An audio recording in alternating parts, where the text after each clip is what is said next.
And welcome to viewers on BBC One as crowds of mourners continue to file past the coffin of Queen Elizabeth in St Giles Cathedral. Thousands of people have been queuing for several hours at a time to pay their respects. And today is the day that the Queen's coffin will leave Scotland.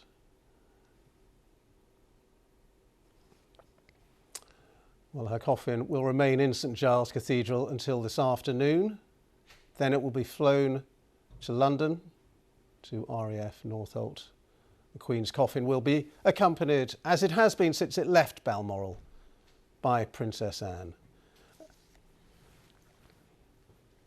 Well, also today, King Charles and the Queen Consort will spend most of the day in Northern Ireland as they continue their tour of all 4 nations of the United Kingdom. They will be hearing a message of condolence on behalf of the people of Northern Ireland. That will be from the Speaker of the Stormont Assembly, Alex Maskey. They'll meet representatives of political parties and faith leaders as well. It's going to be, by the way, Charles's 40th visit to Northern Ireland, but his very first as king. So that is what's to come. We've been talking to some of the people who've been queuing to pay their respects at St Giles Cathedral in Edinburgh. Let's have a listen to what they've had to say. We wanted to come yesterday, but with a small baby, that queue was like 5-6 hours long, so we just thought probably not best to do that. So we wanted to come and sort of be part of this historic moment, really, because it's something that, I mean, it's been 70 years. So. Yeah, so why so important, do you think, to come? Well, I just think that the Queen has been this figurehead that we've known, so regardless of how you feel about monarchy or anything like that, it just feels like this is a moment of deep reflection for us all. What's coming next? We're in such an upheaval time anyway. Here comes the next big upheaval, so what's keeping us settled anymore? Yeah. It's really a historical moment, so yeah, I wanted to support it. My auntie actually said to me yesterday, thank you for representing the family of Edinburgh.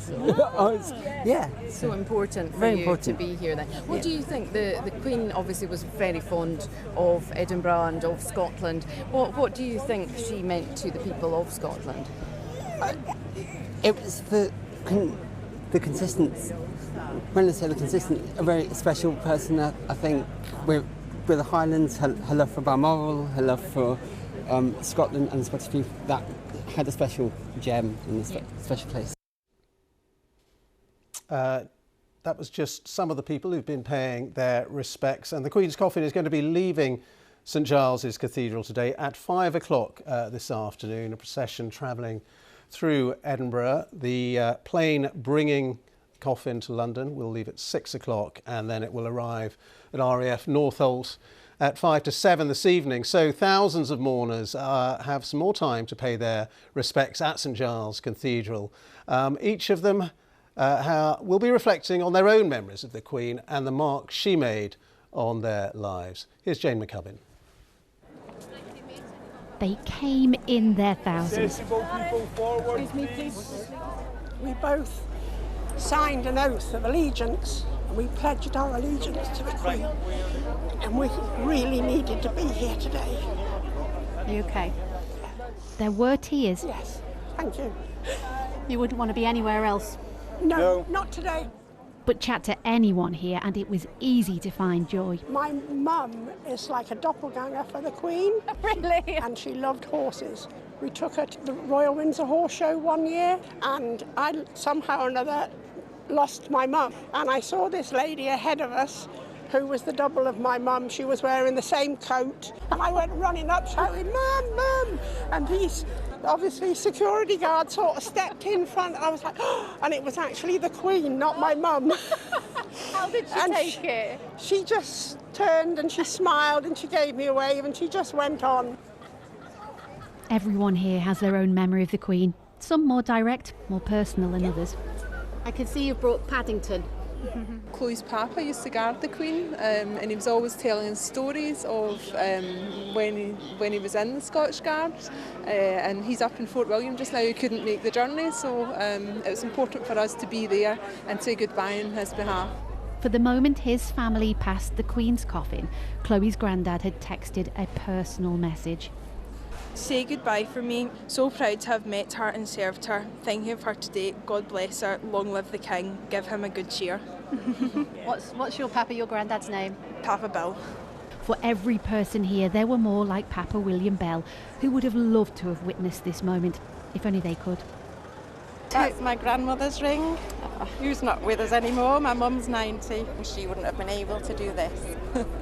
They're with you in spirit. Yes. Yeah. She's been looking out for us, I know Yeah, that. she's watching the television. Watching the telly, looking out for you. Oh, what's her name? Joan. Hello, Mum.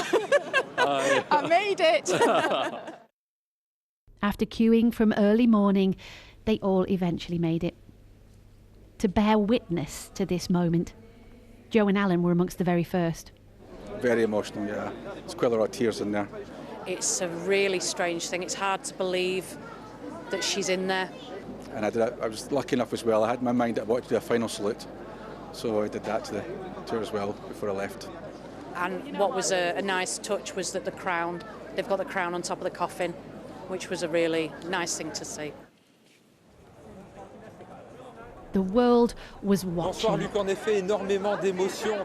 Scotland has been proud to rise to the occasion. Thinking ahead into the future, we'll probably be asked where we were on this day, and so we don't want to miss out. Nobody wants to miss it. You just have to see the crowds. People want to come and appreciate what Queen Elizabeth has done for us. You're emotional, aren't you? Very much. Very much. It was absolutely wonderful just to get in, to say how much she has done for the country and binding us all together. I must say, even the queues, the people are wonderful, just standing, the whole atmosphere of the place, because it's so wonderful to have everyone talking to one another in a friendship way. You know, it's lovely. And perhaps this is the legacy most valued here, because even as night fell, still they came to say goodbye to a monarch who brought so many of us together. That was Jane McCubbin reporting. Well, Alexandra Mackenzie is our correspondent at the entrance to St Giles Cathedral. As people continue to make their way in, Alexandra, we can see them behind you. They've been waiting for a long time. I think some of them have been in several times, actually, haven't they, to pay their respects? Yes, that's right. I have spoken to one person who has been through, I think it was 7 times at the last count. It was so important to her to do that, and I think she was hoping to go in a couple of times more to just continue to pay her respects. And yes, we're almost at the front of the queue here at St Giles, just round the corner there. And some people queued overnight, some people queued all day yesterday just to make sure that they were definitely going to get in. There was a bit of a lull this morning when there wasn't a queue, but that has, as you can see, it really has started to build up again. But the wait it's about 90 minutes at the moment, and we're joined by 2 people. First of all, we've got Norma from Troon. Now, have you been waiting for about an hour and a half? Yes, right? about then, yes. We didn't get up too early. We almost did, but we thought, no, we'll have breakfast before we come.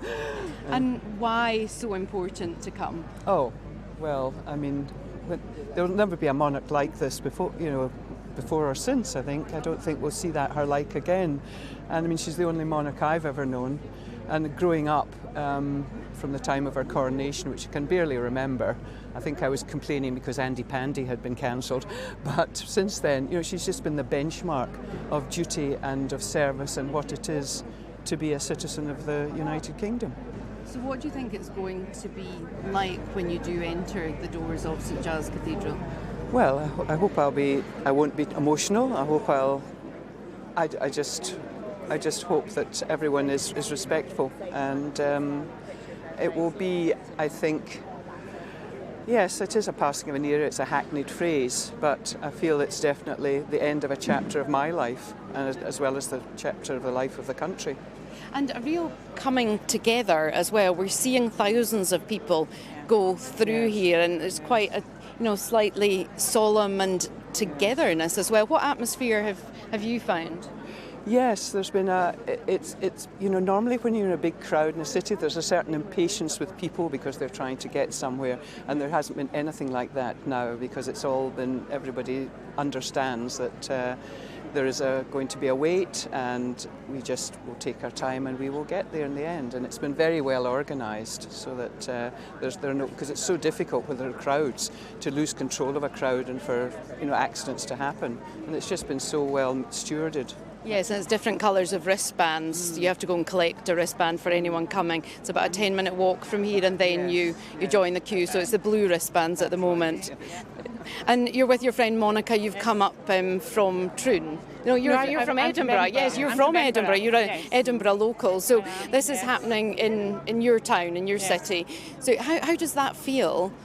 I feel quite privileged that it's happening here, and that she's lying in rest here for a number of days, and that we have the opportunity in Scotland to be able to pay our respects to her, because she was a big part of our life as well. So that does mean a lot to most of us here, I think. Yeah.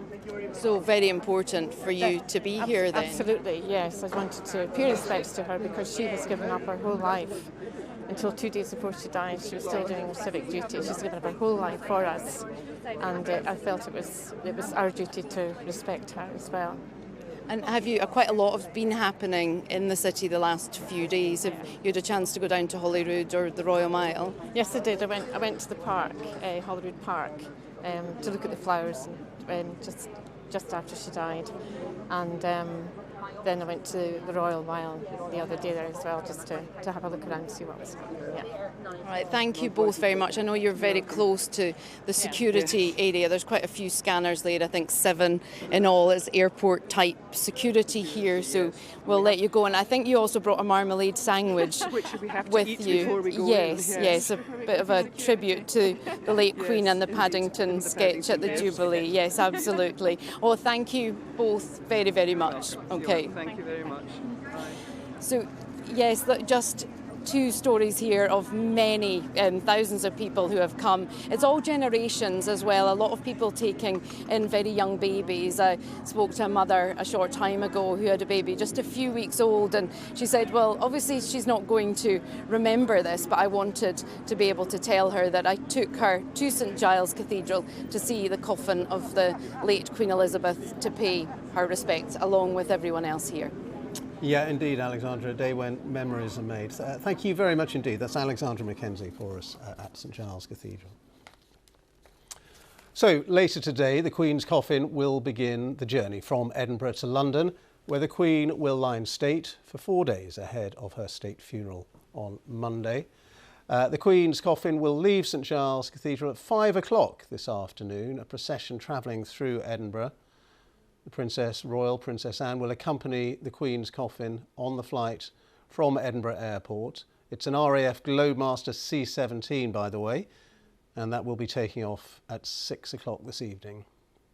The flight will arrive at RAF Northolt in West London. That is expected to arrive at 5 to 7, 6:55 this evening. And from there, the Queen's coffin will travel by road to Buckingham Palace. It will be received at Buckingham Palace by King Charles III, the Queen Consort, and other members of the royal family, including the Prince and Princess of Wales. A guard of honour from the King's Guard will be mounted in the palace quadrangle, and the coffin will be carried by a bearer party to the bow room, where a sovereign's piper will play a lament, and the coffin will be watched over by a rota of chaplains. Well, meanwhile, King Charles and Camilla also travel to Belfast today as part of their nation's tour of the United Kingdom. They're going to be at Hillsborough Castle meeting senior politicians and religious leaders. That's ahead of a service of reflection at St Anne's Cathedral.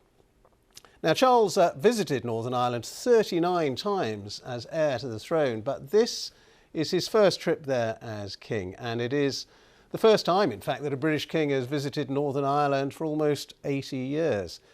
So let's go to Anita McVeigh, my colleague who's in Belfast, following events for us today. And Anita, this is going to be a day to reflect not only on the King's visit, I suppose, but also the Queen's contribution to peace and reconciliation in Northern Ireland. And of course, that famous handshake with Martin McGuinness. Very much so, Ben. Yes, as you say, I'm at St Anne's Cathedral in Belfast city centre, where the royal couple will arrive for that service of reflection and thanksgiving for the Queen later today. Among the guests, Liz Truss, as well as the Irish Prime Minister Micheál Martin and the Irish President Michael D. Higgins. And the relationship between the monarchy and Northern Ireland is a complex one because of the different political and cultural traditions. But I think it's widely acknowledged that the Queen's contribution here has gone beyond the symbolic and has made a really meaningful contribution to reconciliation. Now, the year before that handshake between Martin McGuinness and the Queen made an historic state visit to the Republic of Ireland, and there she laid a wreath in Dublin's Garden of Remembrance to Irish people who had fought against British rule. The then President, Mary McAleese, who comes from Northern Ireland, said that was a very special pilgrimage of reconciliation. And then the following year, that handshake between the Queen and Martin McGuinness. There were people who said on both sides that handshake shouldn't happen. But many more people looked at that moment and said, if the Queen and Martin McGuinness can shake hands, then we can get past our differences and work for the greater good, for peace and reconciliation. So that really set the tone. And I think it's fair to say that politics at that point here was more functional. It's different now. It's not in such a functional place. The Northern Ireland Assembly, that power-sharing assembly, isn't sitting at Stormont. So some of the questions for the monarch are, how can he continue the role? What contribution he can make to the work that his late mother began? Yeah, and that really is the challenge, isn't it, for King Charles now, to continue that work that his mother, as you were just outlining there, did so well in Northern Ireland, to continue it through his reign. And of course, as Prince of Wales, he has made a significant contribution to reconciliation as well. He's visited both Northern Ireland and the Republic of Ireland many times, including Sligo, Mullaghmore, where his great uncle, Lord Mountbatten, was killed by an IRA bomb in 1979. The two of them were extremely close. This was something that hit the then Prince Charles and the whole royal family really, really hard. So they too have been directly touched by the Troubles. Yet years later, he made a pilgrimage to Mullaghmore. He saw the pier, he stood at the pier where his great uncle had set off from in a fishing boat on that fateful trip. And then he went on to shake hands with the then president of Sinn Féin, Gerry Adams. So as Prince of Wales, he has very much worked towards peace and reconciliation as well, and acknowledged that people here have different allegiances, political and cultural allegiances. So he's got a lot to build on. Of course, he's now coming here as king, but he has a strong foundation, shall we say, both in his own work and the work of his late mother to build upon. And Anita, you've talked to us about the ceremonial today. Will the people of Northern Ireland get a chance perhaps to meet the new king? Well, I'm standing just opposite the cathedral here. The other side of the road, there's an area known as Writers' Square, and an invited audience has been asked to come along here, so there may be the opportunity for a walkabout to meet the royal couple. Certainly they've done walkabouts elsewhere. Other members of the royal family have engaged with the public at Balmoral, for example, where I've been over the last few days, thanking them for making the trip there to the castle to lay flowers and pay their respects to the Queen. So it's anticipated that there may be an opportunity for King Charles and Queen Camilla to meet the public here. Certainly that would be something I imagine that they would want to do, to really try to cement that relationship now that Charles is king, now that Camilla is Queen Consort with the people of Northern Ireland. Anita, I know we're going to be talking to you throughout the day during that visit to Northern Ireland, of course, but for the moment, thank you very much indeed. Anita McVeigh there in Belfast.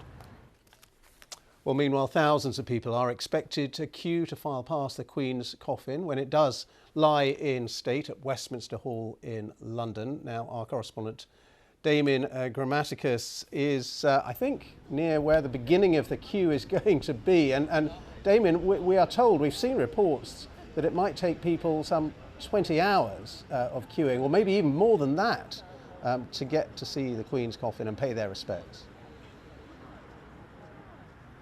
And yes, people are being warned that there could be a very long wait. Now, just to give you a sense of where we are, you have across, behind this little group of cameras and things here, you have the Palace of Westminster across there, which is where the Queen's coffin will be brought, where she will lie in state.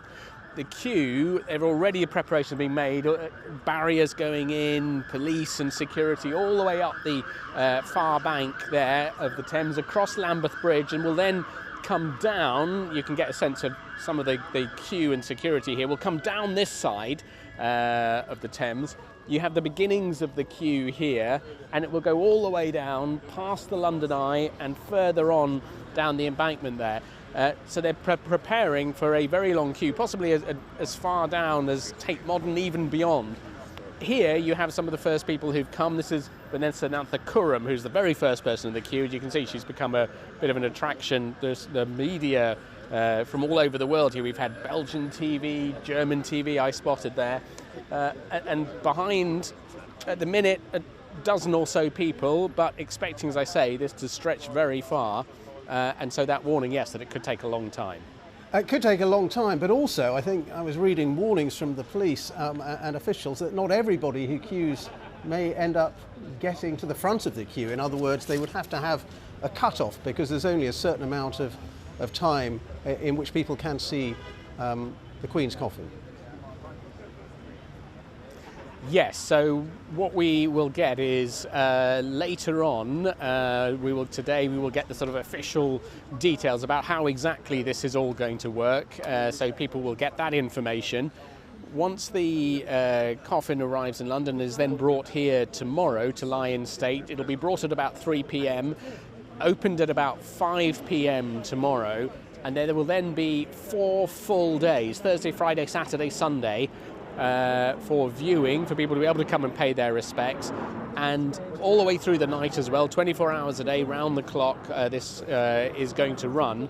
But of course, by Monday morning, things are going to have to draw to a close. So that, hence, as you say, that information, but also information too, I think, coming to say to people, they should plan ahead, they should plan very carefully, because the numbers of people in central London are expected to be considerable, particularly around this area, Buckingham Palace, down here to the House of Parliament. So people are being asked to plan ahead, to check with travel, the live travel app, so the Transport for London, the Metropolitan Police, Twitter, their events Twitter account, will all have information to tell you if there are going to be tube station closures, how you can plan your journey, how you can sort of adapt as things go. And people are being asked too to come and not travel to some of the closest tube stations, but perhaps get off before and walk to the area, because that might make things easier too. Damien, thank you very much. Damien Grammaticus at the very front of that queue, which is going to be, by all accounts, absolutely extraordinary. So potentially hundreds of thousands of people wanting to see the Queen's coffin and converging on London, of course, and for the state funeral. There will be many state leaders, including the President of the United States, Joe Biden. So let's talk about the huge policing security operation.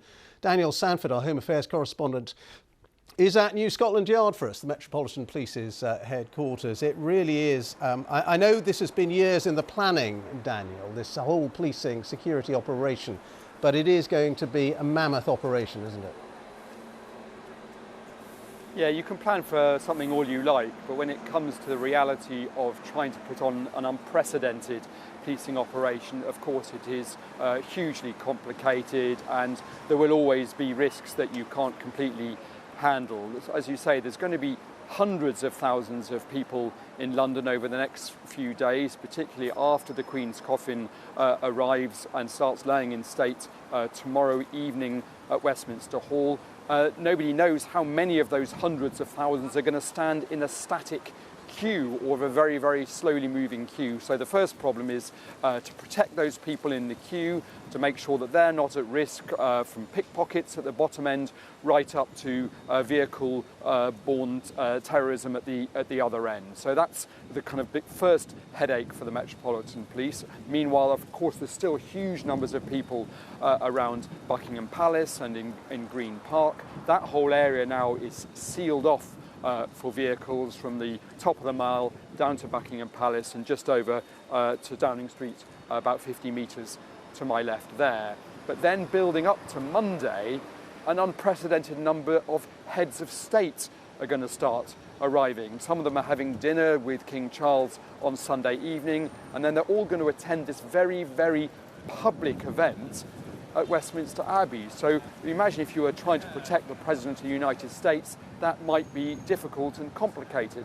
But when you're trying to protect the President of the United States, the Emperor of Japan, the King of Spain and his Queen, the King of Belgium and his Queen, the Prince of Monaco and his Princess, and then presidents and prime ministers from all around the Commonwealth and all around the European Union. Don't forget, every head of state from every single country that Britain has diplomatic relations with has been invited. Some of them may send ambassadors or somebody in their place, but a huge number of heads of states are going to attend that very, very public event on Monday morning. And so that is obviously a massive counter-terrorism operation as well.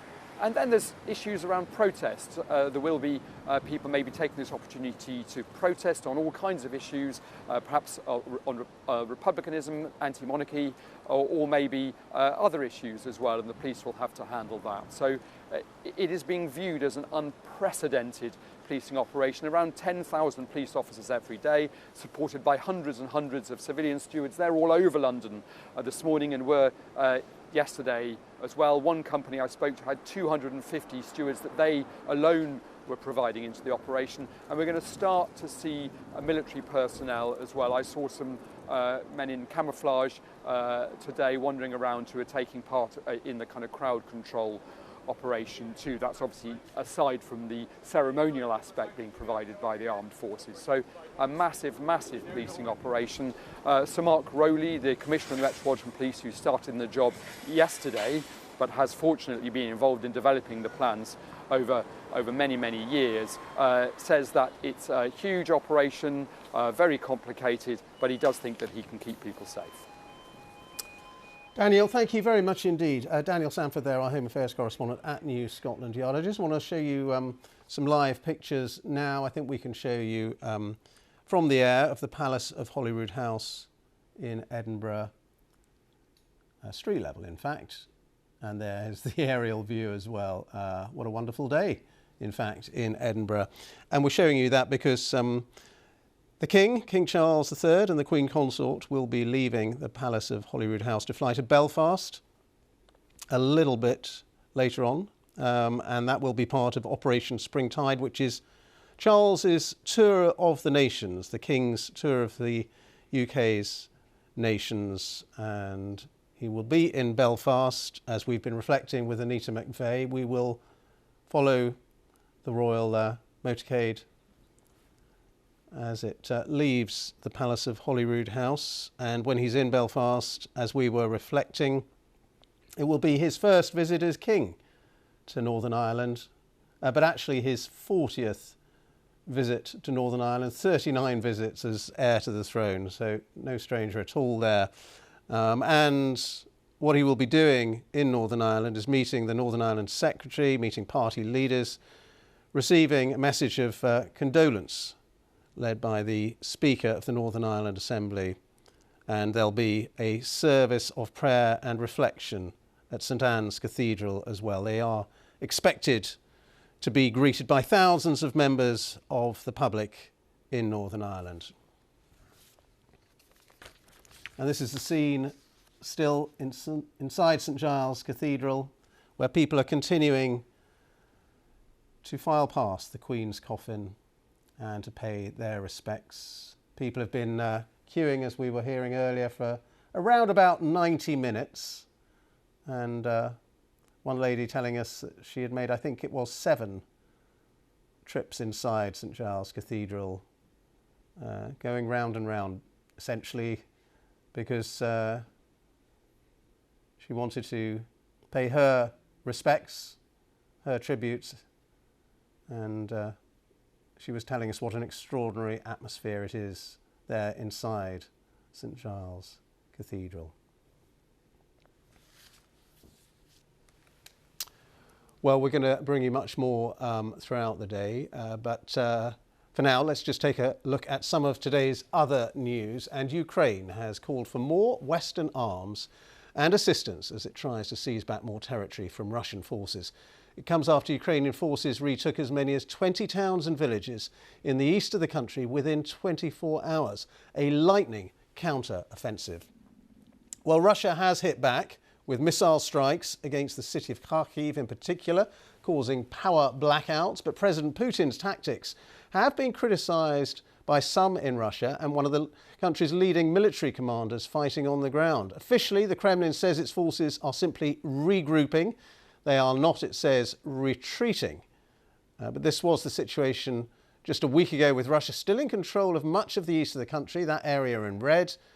But our mapping in the last 24 hours, and you can see it there, does show those significant gains that Ukrainian troops have made in the purple there, as far south as Izium, the city of Izium. So a lightning counter-attack, and the Ukrainian forces very keen to maintain their momentum, their very rapid momentum. Our correspondent Hugo Bachega has been following developments for us from Kyiv. Yes, Ben, President Zelensky saying that more than 6,000 square kilometers have been recaptured since the beginning of the month. This is 4 times the size of Greater London. And most of those gains have happened in the Kharkiv region in the northeast of the country, where dozens of villages have been retaken. And we've seen some pictures of Russian military vehicles, ammunition, equipment abandoned. So these are signs that the Russians had to flee these areas, even though Russia is saying that its troops are regrouping in other parts of eastern Ukraine. And interestingly, a senior Pentagon official said the Russian forces have ceded their gains, and many of the forces have now returned to Russia. Now, the Ukrainian military saying this morning that troops are now working to consolidate their control over those reclaimed territories. And in the south, the military gave an update. That's where another part of this counteroffensive is happening. And the military saying that Ukrainian forces had pushed back Russian troops in the south of the country, where reports suggest a more challenging situation for the Ukrainian forces as they try to reclaim territory under Russian control. So it seems that we're seeing some significant changes on the ground, but around a fifth of this country's territory remain under Russian occupation. Hugo, thank you very much for that update. Hugo Bachega there, our correspondent in the Ukrainian capital, Kyiv. Armenia's Prime Minister has said that 49 Armenian troops died in renewed hostilities which erupted overnight with its neighbour Azerbaijan. The Prime Minister said fighting is still continuing in the border area but has become less intense. There have been a number of clashes between the two countries since the end of a brief war in 2020 over a disputed, mainly Armenian populated territory within Azerbaijan. Both countries have blamed each other for the escalation. Here, the UK's unemployment rate has fallen to its lowest level since 1974, according to the latest official figures. The Office for National Statistics says the jobless rate dropped to 3.6% in the 3 months to July, but the squeeze on pay remains, with rises in regular pay failing to keep up with the rising cost of living. Because of soaring inflation, the value of regular pay fell by 2.8%. A firearms officer who shot dead an unarmed black man in South London last week has been suspended from the Metropolitan Police. Chris Cabba, a 24-year-old rapper, had been driving a car that police said had been linked to a firearms offence, but no weapons were found in the vehicle. The Independent Office for Police Conduct has launched a homicide investigation. Well, let's take you back now to events following the death of Her Majesty the Queen, and we're going to just guide you through events for the rest of the week. Today, the Queen's coffin will be moved from Edinburgh to London, coffin travelling from St Giles Cathedral to Edinburgh Airport, then by plane to RAF Northolt in West London, and the Queen will spend a final night at Buckingham Palace. Now, on Wednesday afternoon, the Queen's coffin will travel from the Palace to the Palace of Westminster, Crowds will be able to watch as the cortege makes the journey through central London. Thursday will mark the first of 4 full days that the Queen's body will lie in state in Westminster Hall, the ancient Westminster Hall. Hundreds of thousands of members of the public are expected to pay their respects and in fact are already beginning to queue. And on Sunday evening, a minute's silence will be held across the United Kingdom. That will be at 8 o'clock in the evening. And on Monday, the Queen's lying in state will end and her coffin will be taken in procession to Westminster Abbey for the state funeral. And that is a bank holiday in the United Kingdom.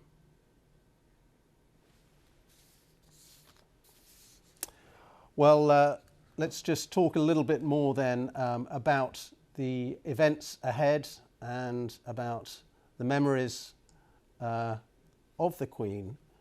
And because when King Charles and the Queen Consort arrive in Northern Ireland, they're going to be meeting multi-faith religious leaders. And we can talk now to Archbishop Angelos, who is the Coptic Orthodox Archbishop of London, who has met Queen Elizabeth and King Charles many times. What are your thoughts in this period of mourning after the death of Her Majesty? Morning, Ben. I like everyone else, I think it is an incredibly sad time. Our late Queen wasn't just a figurehead. She was, as we've seen from the coverage, almost an extended member of everyone's family. We've seen people genuinely grieving. She has been a symbol of reconciliation, as we've heard, a symbol of collaboration, warmth. She strengthened and encouraged us through the pandemic, and she really was a guiding light through many of the dark times that we've experienced. And people mourning her of all faiths, that is very important to stress, isn't it? Absolutely, and I think she did make herself very available to everyone.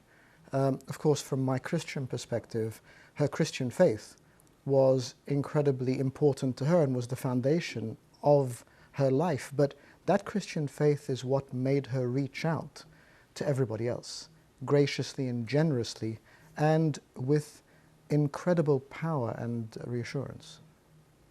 We're just seeing you meeting her there, actually. What was she like when you talked to her? We've heard so many people's accounts of what she was like, but what are your recollections? What are your memories? Queen Elizabeth was delightful. She was the quintessential combination of royal propriety, but then a very simple conversational presence. You felt that you were at the same time in the presence of royalty, but also in the presence of someone who had warmth. As I've heard so many times this week, it wasn't just my experience, but she does give complete attention to whoever she is dealing with and speaking to. And she is incredibly intelligent and was very well briefed. And so she would make conversation that was relevant to the person and to that person's interests. And faith was important to her. It was central to her life and to her sense of duty. Absolutely, and she didn't shy away from it. I think we do live in a world where people either become very strong about projecting their faith or shy away from it. But in the late Queen, I think we see that she was confident enough to proclaim her faith, but did not make it exclusive, so it shut other people out. It actually opened doors, and it made people feel more welcomed. And in a multi-faith, multicultural country, of course, that is so important, a country which changed so much during the long years of her reign. Well, a multicultural country and a multicultural Commonwealth. I mean, her view was way beyond our borders here of our 4 nations. It went into the Commonwealth and around the world. She was globally recognized and globally respected for that very point, where I've heard very few criticisms or condemnations of her over her life. And the one thing everyone says is that she was incredibly engaging and welcoming. And we're seeing this extraordinary outpouring of grief, which perhaps is not a surprise, but in some ways is this process of grief therapeutic, I suppose, the fact that it is going on for many days and so many people are getting the chance actually to go to pay their respects to to go to see her coffin and really want to go and see her coffin and want to pay their respects? You know, if we think about what we're doing as a nation at the moment, it's quite complex. Many people have made fun of the king is dead, long live the king scenario as something that is quite superficial. But I think we've seen that as quite therapeutic, because we are still mourning the Queen, but we are affirming and celebrating the king, showing a consistency and continuity that is also encouraging to people. And I wasn't quite sure how that would look. I was, very nervous the first day, but in actual fact, there is no taking away from the grief while we are celebrating and affirming a new king. And I think that's really important. And as I was saying earlier, she is a manifestation of an extended family, and so we're all grieving in our own ways. And important, in a sense, that what you were just talking about there, that sense of continuity, but also the longevity of her reign. I mean, what did that mean for this country and, as you were mentioning, the Commonwealth, do you think? Just the 70 years, the huge span of her reign. It wasn't just any 70 years. It was 70 years that had world wars, regional wars, complex geopolitics, global pandemic, financial crises, and she has managed to navigate through all that and serve her people through all that as well. And I think that sense of assurance and longevity that you're speaking about gives a sense of stability, that there is an end to this. I mean, her affirmation that we will meet again, although it's a very simple term, gave us all hope. And we believed her. And that was a wonderful thing. So good to talk to you, Archbishop. Thank you very much.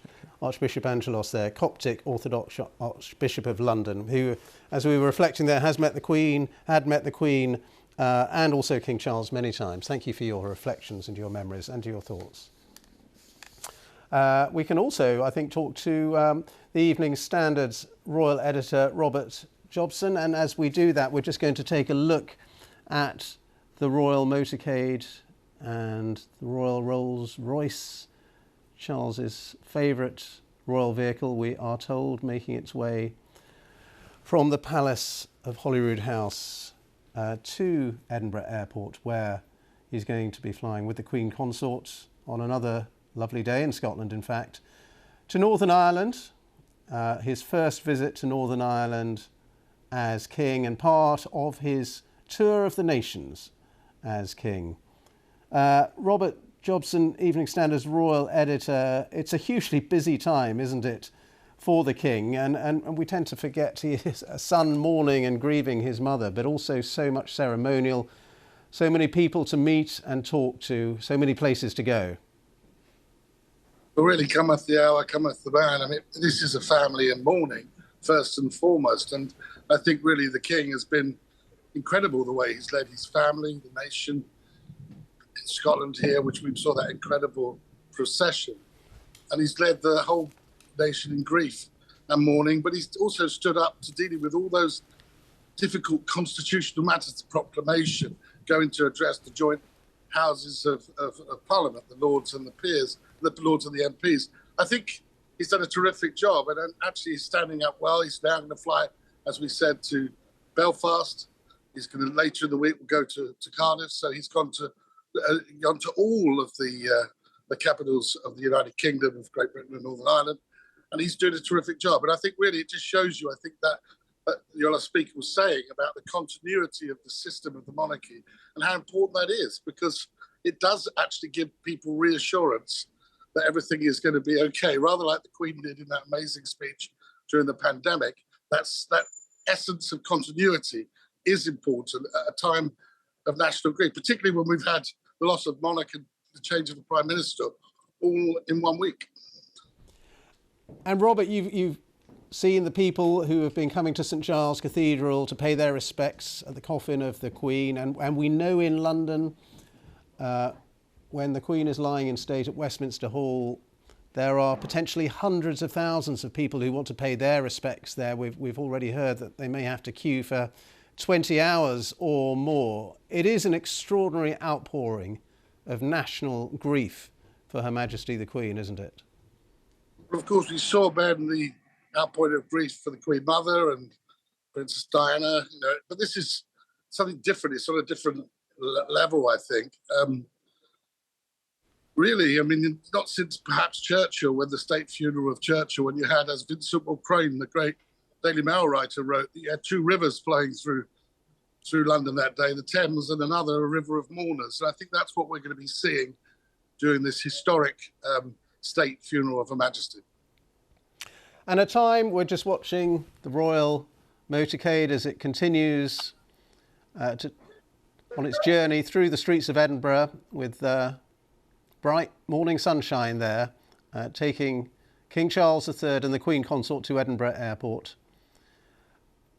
And it's been a time really of the royal family coming together, hasn't it? And we saw the Queen's 4 children at St Giles Cathedral last night, standing vigil at her coffin. Actually, I thought that was something really emotional that we saw. And again, the King leading his family, the 4 siblings, Princess Royal, Prince Andrew, the Duke of York, and the Earl of Wessex, and what was a repeat, really, of what the King's children did for George V. And today, as we watch the royal car making its journey, he is going to Northern Ireland. What are your thoughts on that? Of course, his mother did so much there, as has been said many times, to further the cause of peace and reconciliation in Northern Ireland, the handshake with Martin McGuinness and so on. And now the challenge, well, I suppose the King has many challenges, but that is another of his challenges, isn't it, to continue her work in Northern Ireland?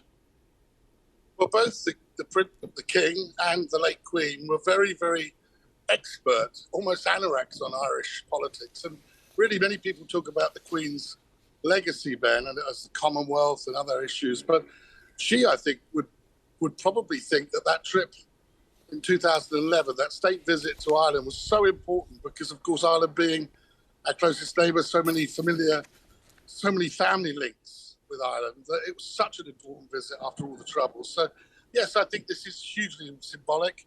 And at this moment in time, with the issues with the border and all the other things to do with Brexit, I do think that this is very important that the King visits Northern Ireland and is seen and greets the people of Northern Ireland, as well as the politicians, of course. And he has, of course, been greeting people. I was at Buckingham Palace and watching him and the Queen Consort shaking so many hands in front of Buckingham Palace when he returned there from Balmoral. What would you make of how he has conducted himself as king in these very early days of his reign? Well, actually, Ben, I think that was very important for him personally because, of course, he's lost his mother and he comes down to London to deal with these constitutional issues of being king. But I think that from the moment he arrived at Buckingham Palace and the crowds were there, he was clearly very touched by what he greeted him. The sounds of God Save the King, a lady that kissed his hand, another who hugged him and kissed his cheek. I think, he's a very warm man. He's a very kind man. And I think that the fact that he had such a warm reception from people that had waited for hours to see him obviously gave him the strength to carry on.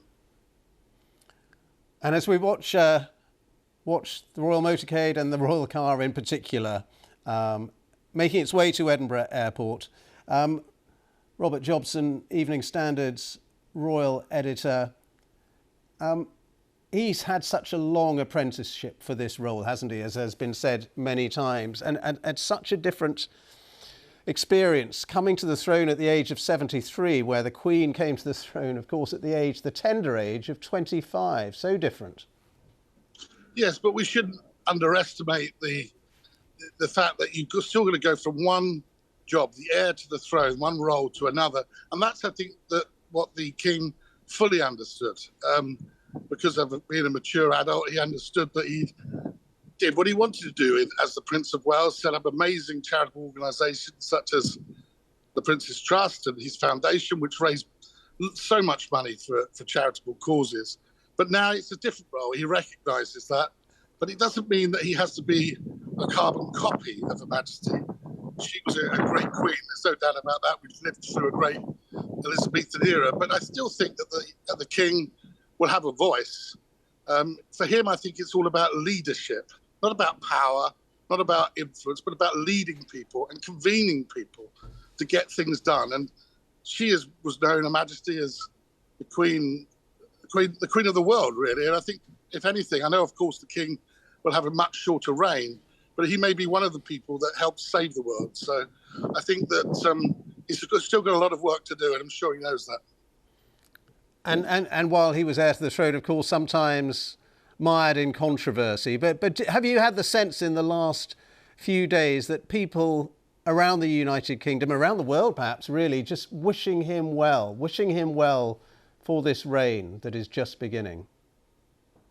I do a lot of work for American network, ABC, and also in Australia, and the reaction there has been very warm. The prime ministers in Australia, the realm there, have spoken very warmly about the king, including the incumbent Prime Minister Albanese, who was spoke very well. So I think that the world will warm to the king. I think they'll learn to show him more respect. But the point of it is, I think it's all about the office, rather like with the president. You know, this is the whole point, I think, of the monarchy. The role of being king is very different and very distinct.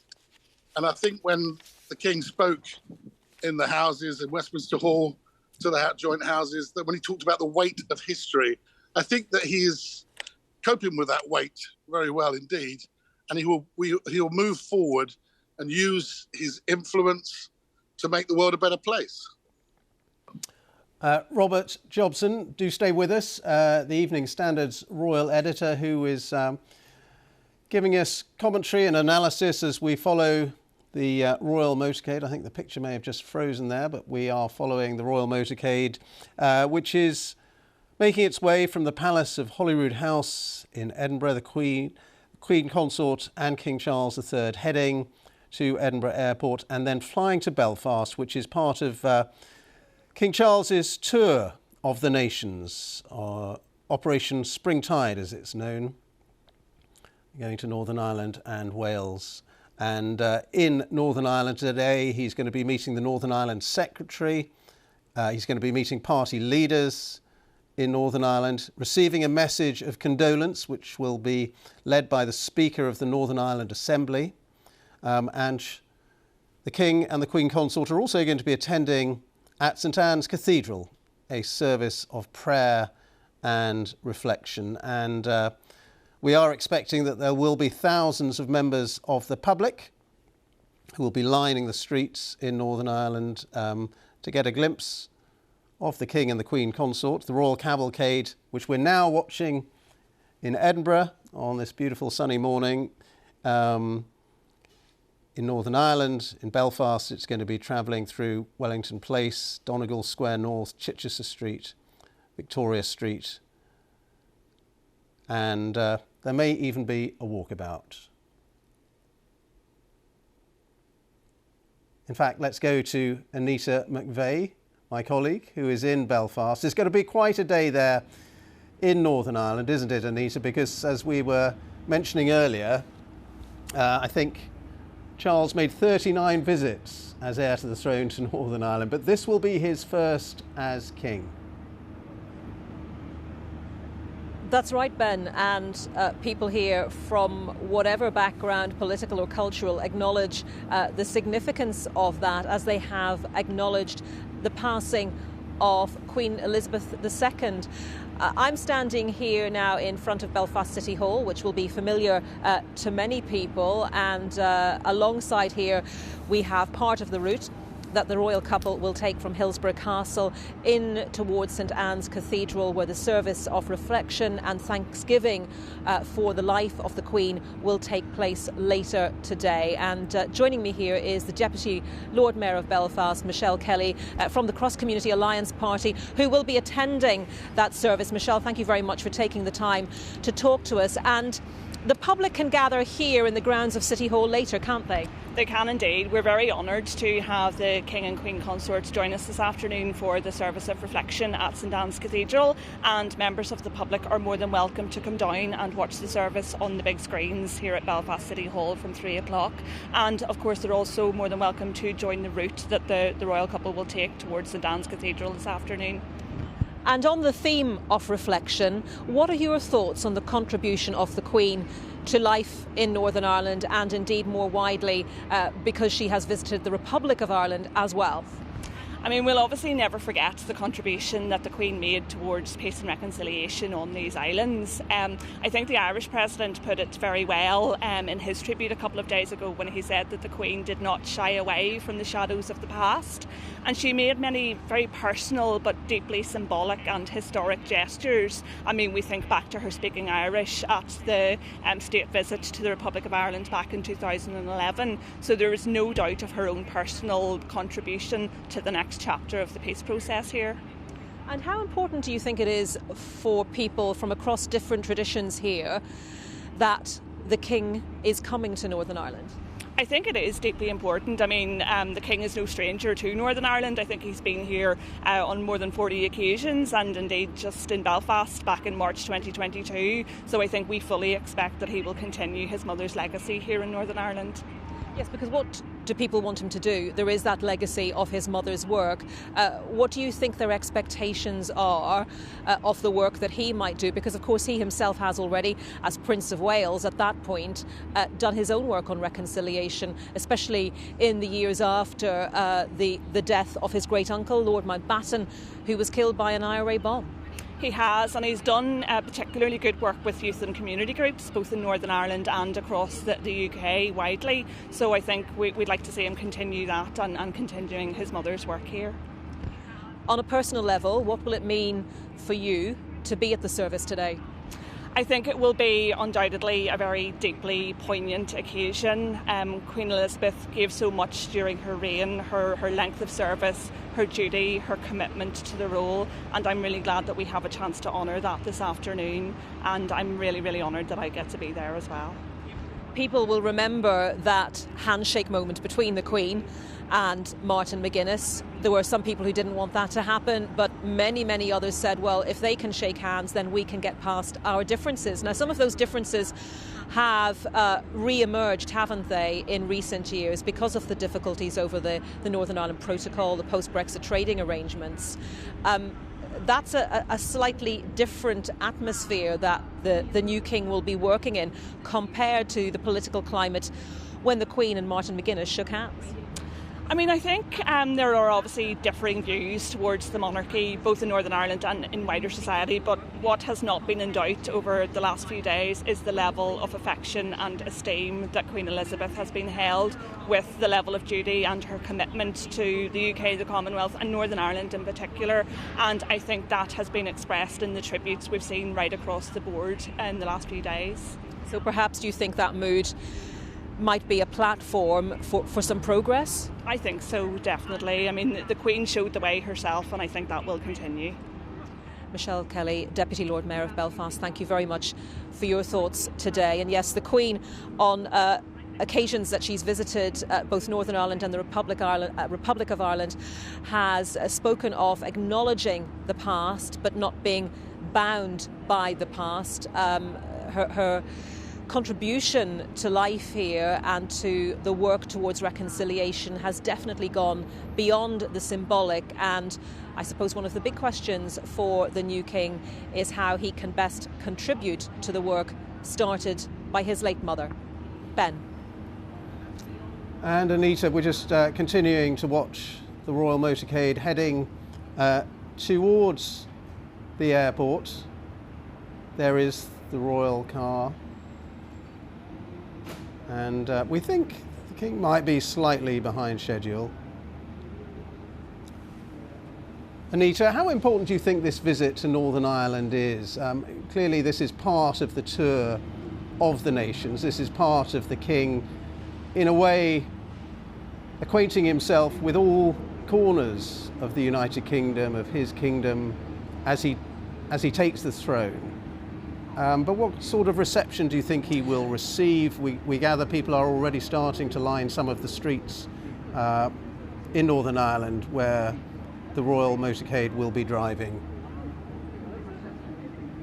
Yes, we've walked through those streets to get from St Anne's Cathedral here to the Belfast City Hall. We've seen some people starting to gather, local people, groups of people who look like tourists as well to the city, many tours taking place around the city centre. And I think this visit is a very public acknowledgement that the King wants to be part of life here. He wants people here to see that he is willing to come here, that he is wanting to continue the work that his mother started, which he also has undertaken as Prince of Wales, towards reconciliation and peace. He'll go first of all to Hillsborough Castle, which is the royal residence in Northern Ireland. There he will meet the Secretary of State for Northern Ireland. He'll meet local political leaders. He'll also view an exhibition of photographs of occasions when his late mother visited here.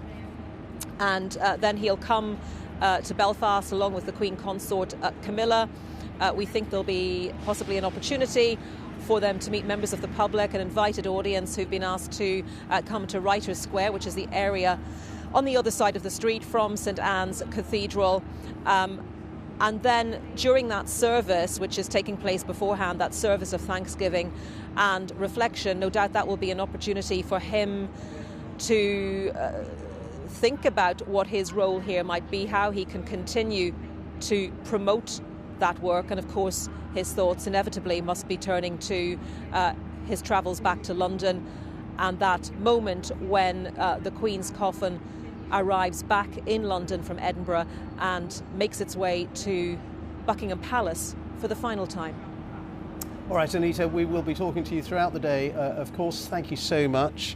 And we're looking at the King's vehicle and motorcade as it continues its journey to Edinburgh Airport. I'm told the royal convoy took a slightly different route from the one that had been perhaps expected. Didn't go up the Royal Mile, in fact, but anyway, making good progress now towards Edinburgh Airport. And let's go back to the Evening Standard's royal editor, Robert Jobson, who's been watching this with me. And Robert, it's a blistering pace of events, really, for the new king, isn't it? It's a lot of duties, a lot of ceremonial, a lot of meetings, a lot of places to visit in the first few days of his reign. That's right, Ben, but he would have been very well prepared for this, although who can prepare for it? He said to Liz Truss, the Prime Minister, that he'd been dreading the moment. But I think that he has risen to the occasion. He's shown exactly what he's made of, his mettle. And I think really what's happened here, we've had some changes too. We saw that for the first time, the televising of the Session Council, which I think really brought it home to people that the royal family are not some sort of tourist attraction that they often, some people that don't like the system say. They're very much at the heart of our country. Not only is the king the head of state, he's the head of nation, he is linked in so many other ways to the judiciary, as everything's done. Of course, all those barristers are now be King's Council, not Queen's Council. And you've got the everything to do with the political side that we saw there, the Supreme Governor of the Church of England as well. And of course, this is so important, and most probably of all is the links with the military, where this is why it's so. When you witness everything we're witnessing, is done to sort of military precision, because of course he is our commander-in-chief. So I do think that some people are beginning to realise, with the opening up of some of the mystique, exactly how intrinsically linked the system of monarchy is. We know we are a parliamentary democracy and a constitutional monarchy, and that is our system of democracy, and that is a system that has operated for 1,000 years. Robert, thank you for the moment again as we watch the royal motorcade out in open countryside now, having left the city of Edinburgh, making its way to the airport. And let's go to Danny Savage, our correspondent, who's at St Giles Cathedral for us in Edinburgh. Because, Danny, people have just got a few more hours in which to pay their final respects to the late Queen and to go into St Giles Cathedral and to walk past very quietly, very solemnly, her coffin. Yes, good morning, Ben, from the Royal Mile in Edinburgh. You can probably see over my shoulder the queue of people finally getting through the door of the cathedral. Many of them been queuing for 3 or 4 hours this morning to get through, to pick up their wristband, to then get in that queue, which moves very slowly but keeps moving as their time goes on. But there were people queuing last night for 6 or 7 hours when I was down on the meadows a short distance from here at dusk yesterday evening. There were thousands upon thousands of people who were just saying, we'll wait as long as it takes. And I do think it took some of them till midnight and beyond to finally pass through the doors of St Giles here and then go past the Queen's coffin lying at rest. Once again, there are crowds here on the Royal Mile in Edinburgh. The official ceremonies, if you like, of the day don't get underway until much later this afternoon. But once that time comes nearer, there'll be 6, 7, 8 deep here on the Royal Mile, waiting for the Queen's coffin to be brought out of St Giles Cathedral. It will then be taken in a procession to Edinburgh Airport before her coffin is flown down to London. So another day of ceremony here in Edinburgh, but not until later.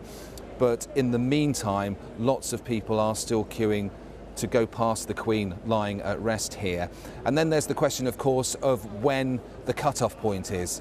At the moment, I think the queue's about 2.5 hours long, so I suspect at about 1:30 this afternoon, they'll be saying to people, no, you can't get a wristband, you can't join the back of the queue, you're simply not going to make it there in time, because they then need to close the cathedral again before those ceremonies begin at about 4 o'clock this afternoon, Ben. And we can see from the weather there that it's rather lovely again. It's a day of beautiful sunshine, and the weather's been kind, hasn't it? Because I suppose it could have been torrential rain for all those people queuing up for so many hours. Absolutely, and I'd hate to think how that would have affected numbers. You know, something in me says even if the weather had been terrible, many people would have still turned out. You know, there's no bad weather here in Scotland, there's only the wrong sort of clothing, and people would have come along in their waterproofs and with their umbrellas, and I think they still would have got in that line to go past the cathedral here and past the Queen's coffin, because so many of them I talked to last night just said, look, she served this country for so long, this is the least we can do, to stand in line for several hours to go and pay our tributes, to go and see her. So yes, it was a fine evening here in Edinburgh yesterday as darkness fell. It didn't rain overnight or anything, and it is a beautiful day here in Scotland this morning, and I think that will be reflected in the number of people who once again come out this afternoon to watch events here on the Royal Mile and between here and the airport. Danny, for the moment, thank you very much indeed. Danny Savage there, our correspondent at St Giles Cathedral, as we continue to watch the royal motorcade snaking its way towards that plane that will take King Charles III and the Queen Consort the short journey, the short flight to Belfast for his visit to Northern Ireland today, which is part of his tour of the nations. And there is the royal car making its way towards the plane now.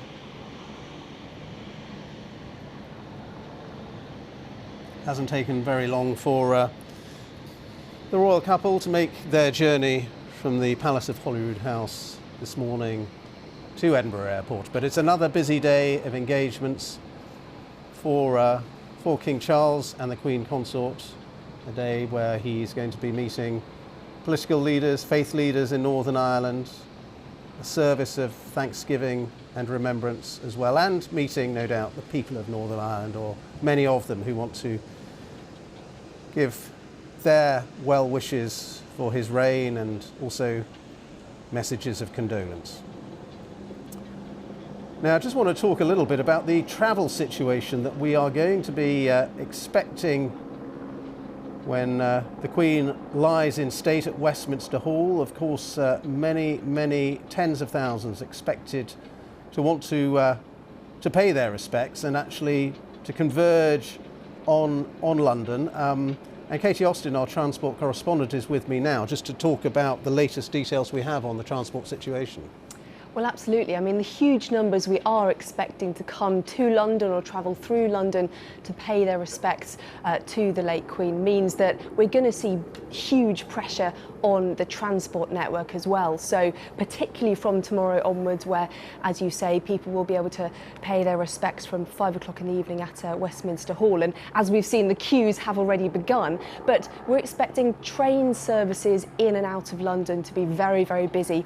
And within London, tube services as well, very, very busy. People are being told to avoid Green Park Station if they can, and they're being warned that if things get too busy, then some tube stations might close for a short time, or there might be some rerouting of the way people go in and out just to manage those crowds. And also, because there will be some road closures in central London over the coming days, that will mean some bus services will be diverted as well. So one other thing that we do know is being done is that a number of train companies are looking to put on extra train services where it's possible to do so. Not all operators will do that. Some, I understand, will be running their usual services over the coming days, but some of them will actually be putting on a few extra services through the night as well. That's going to be very limited, as I understand it, but there will be some additional night services. For example, one extra train an hour through the night, or one extra train every couple of hours. I don't believe those changes will yet be showing up on the transport planners like National Rail Inquiries, etc. Yes. Katie, just for the moment, thank you, because we're just going to watch these pictures as King Charles III prepares to get on board that flight for the short journey to Belfast. And just to recap on what he is doing today, having left the Palace of Holyrood House in Edinburgh a little bit earlier on, and he's going to be going to Northern Ireland for the first time as king. We've been reflecting on the fact that he was a frequent visitor when he was heir to the throne. 39 trips to Northern Ireland in all. It's a place he knows very well, and this will be, of course, his first visit as king, accompanied by the Queen Consort, and this is part of his tour of the nations that he has been so keen to make. And when he's in Northern Ireland, we'll have full coverage throughout the day, of course, of his visit there.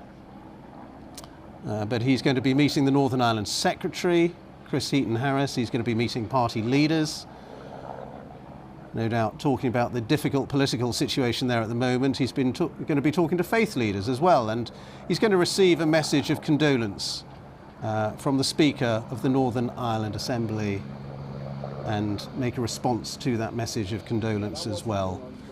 And the King and the Queen Consort will also be attending St Anne's Cathedral for a service of prayer and reflection. Well, that is it from me. Next on BBC television, we're going to have a special programme, His Majesty the King in Northern Ireland, which is going to cover King Charles's visit to Hillsborough Castle and that special service at St Anne's Cathedral in Belfast.